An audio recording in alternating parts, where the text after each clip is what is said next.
Hello दोस्तों, नमस्कार। मैं ललित मौलखी आज आपके लिए लेके आया हूँ इंग्लिश ग्रामर का बहुत बेसिक और इम्पॉर्टेंट पार्ट आर्टिकल्स। इस वीडियो लेक्चर में हम जानेंगे आर्टिकल्स के बारे में, आर्टिकल्स क्या होते हैं और इनका प्रयोग कहाँ पर किया जाता है। तो वीडियो को स्टार्ट करते हैं और जानते हैं आर्टिकल्स के बारे में। तो आज का टॉपिक है आर्टिकल्स। आर्टिकल जो होते हैं वो दो प्रकार के होते हैं। Number first is called indefinite article and number 2 is called definite article। जो आर्टिकल होते हैं वो दो प्रकार के होते हैं, एक इंडेफिनिट आर्टिकल और एक डेफिनिट आर्टिकल। जो इंडेफिनिट आर्टिकल होते हैं इनमें ए और एन इंडेफिनिट आर्टिकल होते हैं, जबकि द डेफिनिट आर्टिकल होता है। इंडेफिनिट आर्टिकल को हम हिंदी में बोलते हैं अनिश्चित। अनिश्चित मतलब जो निश्चित नहीं है, जो बदलता रहता है, अनिश्चित आर्टिकल। और द हुआ डेफिनिट आर्टिकल, निश्चित आर्टिकल, निश्चित आर्टिकल। तो इस क्रम में आगे बढ़ते हैं। यूज ऑफ ए का प्रयोग कहाँ पर किया जाता है? यूज ऑफ ए। जो ए आर्टिकल है, ए आर्टिकल का प्रयोग किया जाता है before singular noun, before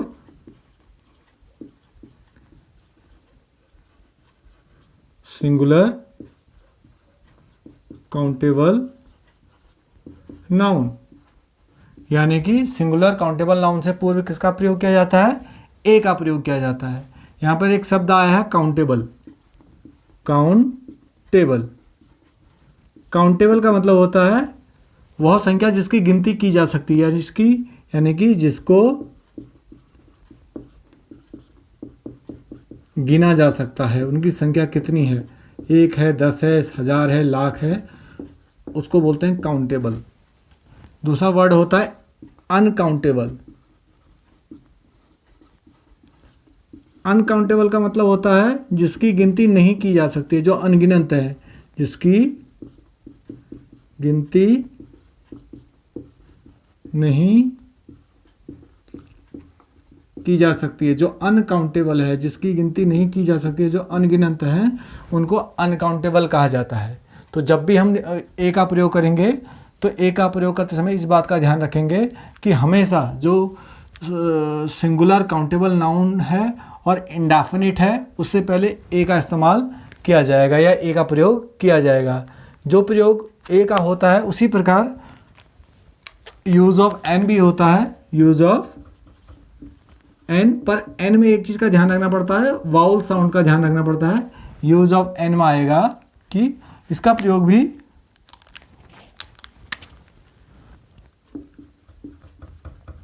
before singular countable noun किया जाता है। किसके पूर्व किया जाता है? सिंगुलर काउंटेबल नाउन से पूर्व किया जाता है। पर इसमें एक चीज़ का ध्यान रखना पड़ता है, वाउल साउंड का। वाउल साउंड का, यदि वह शब्द वाउल से प्रारंभ हो रहा है तो उससे पूर्व एन का प्रयोग किया जाएगा। वाउल्स क्या होते हैं? ए, ई, आई, ओ और यू, ये 5 इंग्लिश के वाउल्स हैं। यदि इनसे कोई शब्द इनसे स्टार्ट हो रहा है, वाउल्स की ध्वनि निकाल रहा है, तो उससे पहले किसका प्रयोग किया जाएगा? एन का प्रयोग किया जाएगा। एन का प्रयोग करते समय हमको एक बात का ध्यान रखना पड़ेगा, इसमें मैं नोट लिख देता हूँ। नोट, एन का प्रयोग करते समय हमें हिंदी वर्णमाला के स्वरों को भी ध्यान में रखना पड़ेगा।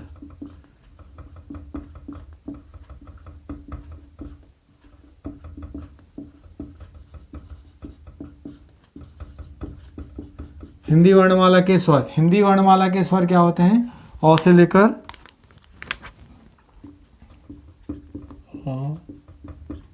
आ, छोटी, बड़ा ओ, ए, आई, ओ, आओ, ये सब क्या हैं? ये सब वाउल्स हैं हिंदी वर्णमाला के। तो जब भी हम एन का प्रयोग कर रहे होंगे तो एन का प्रयोग करते समय हमें इस बात का ध्यान रखना पड़ेगा कि वह जो शब्द है वो कहीं हिंदी वर्णमाला के स्वर के से प्रारंभ तो नहीं हो रहा है। यदि वह हिंदी वर्णमाला के स्वर की ध्वनि को निकालेगा तो उससे पहले हम एन का प्रयोग करेंगे। कभी कभी एग्जाम्पल में ऐसा आएगा कि वह वर्ड स्टार्ट तो हो रहा है इंग्लिश के वाउल से, पर उसके आगे हम ए का प्रयोग कर रहे हैं, तो उस समय हम कहेंगे कि हम तो यहाँ पर एन का प्रयोग करना चाहिए था। पर अगर हमको वहाँ पर एक बात फिर ध्यान रखनी पड़ेगी, जो ये नोट लिखा है इस नोट को ध्यान में रखना पड़ेगा कि यदि वह हिंदी वर्णमाला के स्वर की ध्वनि से प्रारंभ हो रहा है तो उससे पहले हम एन का प्रयोग करेंगे। आगे चलकर हम इसके एग्जाम्पल करेंगे तब हमको और अच्छी तरह से समझ में आएगा। अब आगे इनके एग्जाम्पल करते हैं। एग्जाम्पल ऑफ ए, जैसे इसका पहला एग्जाम्पल है this is dash dash dash home. अब इसमें हमको क्या करना है कि हमको भरना है ए एन या द आर्टिकल को भरने के लिए आएगा हमको कि इनमें से क्या कीजिए, सही आर्टिकल को भरिए या फिल कीजिए। दिस इज, तो हमने ए का प्रयोग करना है तो ये काउंटेबल नाउन है, इससे पहले क्या आएगा, ए आएगा। This is a home. Number 2 example है Ram Singh dash dash dash song. Ram ने क्या गाया, राम ने एक गाना गाया, तो इसके लिए क्या आएगा, a. I have dash dash dash pen. यहाँ पर पेन क्या है, काउंटेबल है, तो इसके आगे क्या लगेगा, ए लगेगा। एग्जाम्पल नंबर 4 तो देखिए she is dash dash dash girl. वह क्या है, एक लड़की है, तो एक के लिए क्या आएगा, आ आएगा।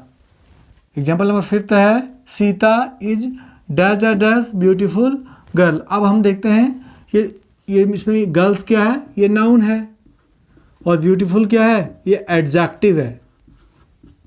तो एडजेक्टिव से पूर्व हमेशा क्या लगता है, आर्टिकल लगता है, और अगर ये काउंटेबल नाउन है तो इसके आगे क्या लगेगा, अ लगेगा। तो क्या आया, Sita is a beautiful girl. इसमें होम क्या है, ये नाउन है। तो इस प्रकार हम ए को समझ गए होंगे कि किस प्रकार ए का प्रयोग किया जाता है। ए का प्रयोग किया जाता है before singular noun, before singular countable noun. अब इसी क्रम में है, हम आगे चलते हैं और एग्जाम्पल करते हैं, एन के एग्जाम्पलों को करते हैं। एन के एग्जाम्पल में मैंने आपको बताया था हमेशा हमको वाउल साउंड का ध्यान में रखना है, चाहे वो हिंदी के हों चाहे वो इंग्लिश वर्णमाला के हों, इनके वाउल्स को ध्यान में रखना पड़ेगा।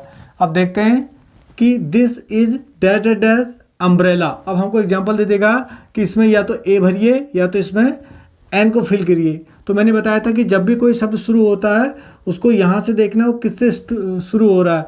तो ये तो शुरू हो रहा है यू से, और यू क्या है, इंग्लिश वर्णमाला का एक वाउल्स है। मैंने वाउल्स होते हैं, इसमें मैंने बताया था ए ई आई ओ और यू, ये वाउल्स होते हैं। अगर कोई शब्द इनसे स्टार्ट हो रहा है तो और उसकी ध्वनि हिंदी वर्णमाला के स्वर की है तो उससे पहले क्या लगेगा, उससे पहले लगेगा एन, यू। अम्ब्रेला, ये ऐसे बनेगा अम्र, तो ओ से स्टार्ट हो रहा है, तो ओ से स्टार्ट हो रहा है, और ओ क्या है, हिंदी वर्णमाला का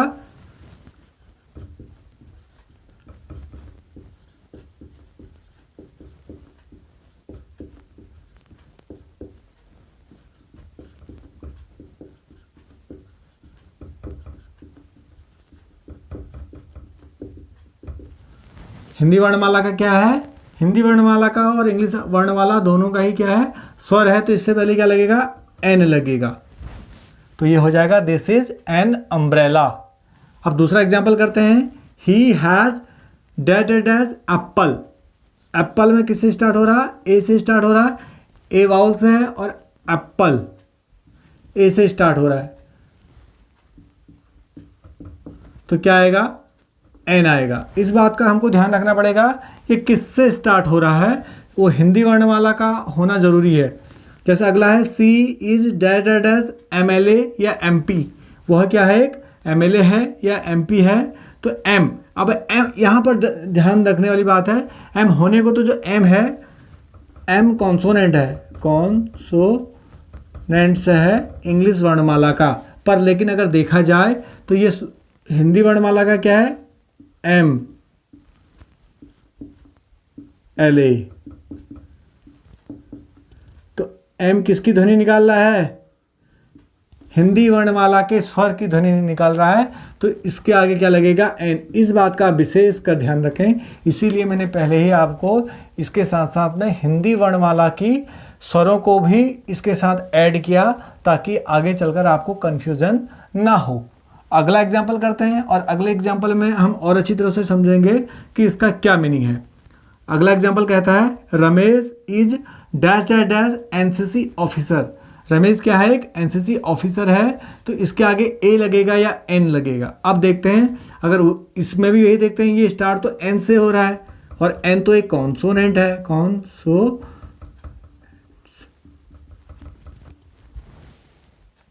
कॉन्सोनेंट है, क्या है, कॉन्सोनेंट है। तो इसके आगे क्या लगेगा, ये कैसे बना, एन सी सी, एन सी सी।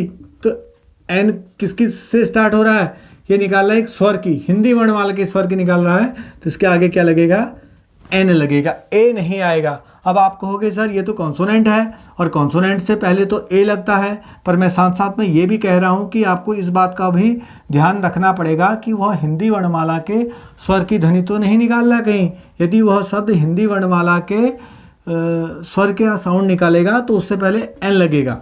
अगला एग्जाम्पल करते हैं, जैसे अगला एग्जाम्पल में ये कहता है, he is dead dead S D O. वह क्या है, एस डी ओ है, एस डी ओ। अब एस डी ओ में क्या है, एस भी होने को कॉन्सोनेंट है, एस भी किससे शुरू हो रहा है, कॉन्सोनेंट से स्टार्ट हो रहा है, हिंदी वर्णमाला के कौन सा ध्वनि निकाल रहा है, एस। एस को कैसे लिखेंगे, एस डी ओ। तो एस क्या है, एस तो हिंदी वर्णमाला का तो स्वर है, तो इसमें हमको ध्यान रखना पड़ेगा हिंदी वर्णमाला के किससे स्टार्ट, एस, तो इसके आगे भी एन आएगा।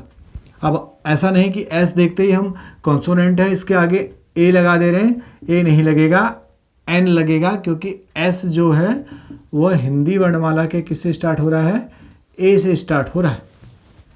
अगला है कि I have dash dash dash x-ray machine. मेरे पास एक एक्सरे मशीन है, तो एक्सरे में तो एस भी कॉन्सोनेंट है, पर लेकिन अगर उसको हिंदी में देखें तो कैसे लिखेंगे, एक्सरे। तो एक्स किससे शुरू हो रहा है, ए से स्टार्ट हो रहा है, तो उसके आगे क्या आएगा, एन आएगा। अगला एग्जाम्पल है, शायद मैं आशा करता हूं कि आपको समझ में आ रहा होगा, Ram is dash dash dash honest person. Ram क्या है, एक ऑनेस्ट पर्सन है, इसके आगे एन लगेगा या ए लगेगा। अब ऑनेस्ट में हम देखते हैं कि एस तो वैसे भी इसमें साइलेंट होता है, लेकिन ये ध्वनि कौन सी निकले, ऑनेस्ट। ऑनेस्ट आ रहा है ना, ओ क्या है, ओ हिंदी वर्णमाला का स्वर है, तो इसके आगे क्या लगेगा, एन। तो इस प्रकार बच्चों हम इसको समझ गए होंगे कि इसको किस प्रकार से करते हैं, ए और एन का प्रयोग कैसे किया जाता है, और मैं आशा करता हूँ आपको समझ में आया होगा। यदि आपको यह वीडियो अच्छा लगता है तो इसको लाइक करिए, शेयर करिए और सब्सक्राइब करिए। धन्यवाद।